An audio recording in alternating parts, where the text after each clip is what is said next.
but we're year 11 of the James Franklin era. How do you feel like the Penn State faithful view Franklin? Vince, you want me to go first? Yeah, you got it, and then I'll follow up. Yeah, sounds good. So, yeah, I mean, I think that the general opinion on Franklin from the fan base is mostly positive based on what he's been able to achieve over the past decade. That being said, much like, the rest of the country, there's a solid faction of fans that are disappointed in how certain games, certain seasons have ended up under Franklin's leadership.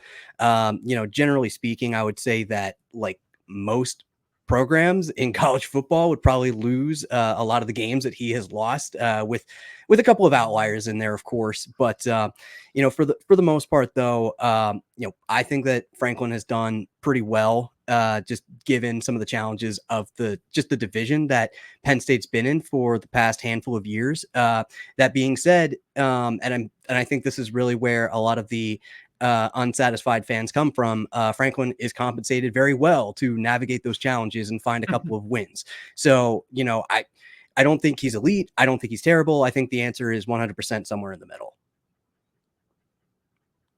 Yeah, I think that's a great point, Andrew. Like, we always rag on him for going 10-2, and heading into this year, that's kind of the expectation. He's probably going to go 10-2. He's really good at that, and that's better than 95% of programs in the NCAA at the Division I level. So we are in a very good spot. So I think 50% of the fans are like that. 25% probably really like him, and then the other 25 are out with their flames and pitchforks chanting "Fire Franklin." And everything, just because, PA fans are so passionate and they want to win it all. Like, it's like championship or bust in terms of Penn State football. Last national championship was 1986, and our fans have been starved of a national title. So, similar to Philadelphia when, they won their first Super Bowl in 2017, a lot of fans like that are, also Penn State fans. So I can understand where the, people getting upset, and I understand where that comes from for sure. The thing that frustrates me most as a fan is we never seem to get the upset. Mm-hmm. Like, if you look at men's basketball, they might lose some games that they should win, but also at the same time, you see them upset some teams. Like, they upset Wisconsin, top 15 at home. They upset Illinois, who was a tournament team at home, top 10 team in the country. So I think we also see some other programs who might not be as consistent, but they do perform at a level where they're upsetting teams that they shouldn't beat. And we just really haven't seen James Franklin do that outside of the Ohio State whiteout in 2016. It just hasn't happened since that point. So I think, it's been a long time coming, and Penn State fans are, starving for another win like that and another season like that. Yeah. That 2016 upset was very painful for me. I wasn't at the whiteout, but I was sitting with a bunch of Penn State students. We were at a ministry conference, and I was with a bunch of Penn State students wearing my Ohio State jersey, and that was a mistake. It was a big mistake that night. It sounds like, though, just coming back, it sounds like you guys, would you say that you Franklin's kind of just where you would expect him to be? He's not underachieving, he's not overachieving. He's just kind of, he's doing good.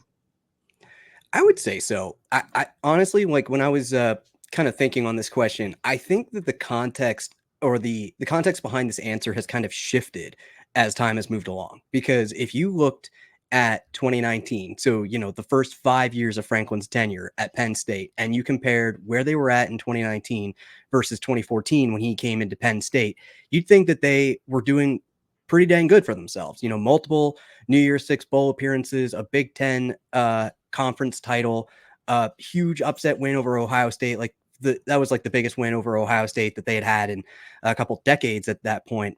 really. And, you'd think that they were pretty much overachieving because they weren't recruiting at like a super high level. They were kind of treading water for a little bit post sanctions and stuff like that. But then if you look at the past 5 years, 2019 to now up to the 2024 season, you have no wins against Ohio State, 3 straight losses to Michigan. And this was even despite them actually recruiting at a very high level. They weren't recruiting at the level of Ohio State, where, most teams weren't, outside of like Alabama and Georgia at this point right now. But they were at least holding serve with Michigan in that regard. So the talent pool was not the question. It was the coaching staff, really, or at least that's how it looks from the outside. So, you'd kind of think, like, based on where they were at in 2019 to now, it just kind of seems like they plateaued in a big way. But all that being said, by the law of averages, looking at like the first 5 to the previous 5, I would kind of say that they're like right where they should be. Yeah, I think that's a good point, Andrew. When he took over the Penn State job, quite frankly, Penn State wasn't very good. They had a lot of obstacles to put them in a difficult position. But I think he did a good job taking them from that mediocre to good range to great. And he even had a press conference, later through his career, and he says, we want to get from great to elite. And that was in 2018, just 2018. For reference of, where we're at now. Yeah. So we've been told this as fans, and it's been, 5 years, and they still haven't made a stride. So I would say earlier in his career coaching Penn State, he has actually overachieved. No one was expecting them to beat Ohio State. No one was expecting them to win the Big Ten championship. And, after that, people, the expectations came, and, they fell short. And, whether it's been Ohio State or Michigan or both, sometimes getting upset by Michigan State after our Ohio State hangovers, that's been unfortunate a couple of years. And it just seems that, ever since that Big Ten championship, and even that year we won the Big Ten championship, it's been 10-2, 10-2, 10-2. And they just haven't been able to figure out how to crack that code and get it to the next level. Yeah. And I think that's I think you guys used the word plateau. And I think that's a helpful word, because I think people look at the last 5 years and not there's some context here too. Like 2020 was COVID, and I still firmly believe that Indiana beat you guys 5 times that season. Like I mean that, like, they lost on that one play to Penix, and I just think it hung with them the rest of the year. Yeah. And then, yes, we agree. yeah. And then 2021, Clifford goes down in the Iowa game. They were in control of that game in Iowa City, and he goes down and he's injured like off and on the rest of the year. And they go from being 5-0 ranked top 4 in the country to 7-6. So like, people forget that. And they also forget that 2013 he came in.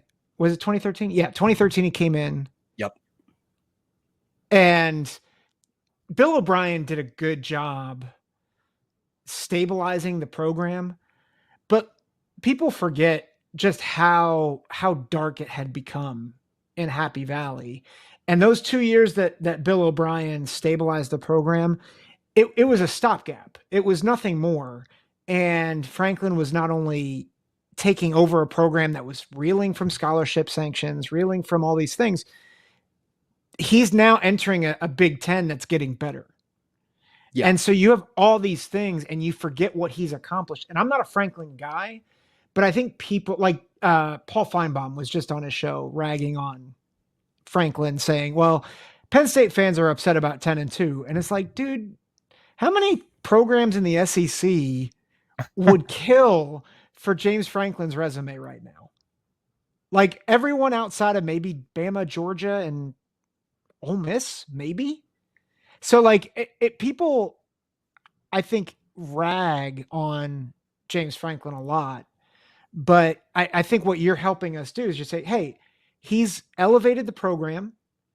We would love to get to that elite level, but also, like, let's not throw the baby out with the bathwater. Like, he's actually been pretty good. Yeah, and I think the reason why that is kind of the dominating narrative is because on the biggest stages against the biggest opponents, that's when his teams have fallen the most short. Like you look at the game against Ohio State last year, like that was kind of touted as like this is finally Penn State's time. Like they have the 5-star quarterback, they have the dominating defense, they can like, you know, the talent gap is like as close as it's ever been and stuff like that. And so this should be Penn State's time. And then they go out there and then they lay an egg offensively.